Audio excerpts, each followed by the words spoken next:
தற்போது இயக்குனர் AR முருகதாஸ் இயக்கத்தில் சிக்கந்தர் என்ற படத்தில் நடிக்க சல்மான் கான் ஒப்பந்தமாகியுள்ளார்.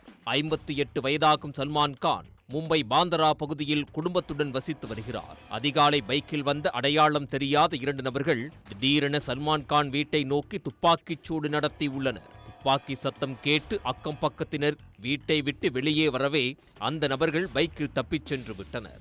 இது குறித்து தகவல் அறிந்த பாந்தரா போலீசார் சல்மான் கான் வீட்டிற்கு விரைந்தனர். அதோடு தடயவியல் நிபுணர்களும் வரவழைக்கப்பட்டு துப்பாக்கி தோட்டா பதிந்த இடங்களை ஆய்வு செய்து தடயங்களை சேகரித்தனர்.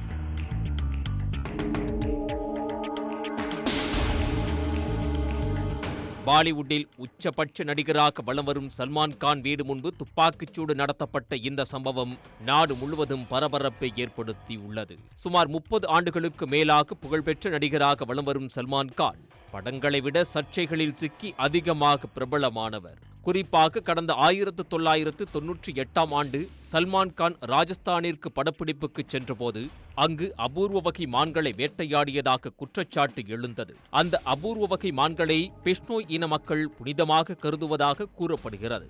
இதனால் கேங்ஸ்டர் லாரன்ஸ் பிஷ்னோயின் இலக்காகவும் சல்மான் கான் இருந்து வந்தார். பிஷ்னோய் குழுவினர் குறிவைத்துள்ள டாப் 10 கொலை பட்டியலில் சல்மான் கான் முதல் இடத்தில் இருப்பதாக கடந்த ஆண்டு தேசிய புலனாய்வு அமைப்பான NIA எச்சரித்திருந்தது.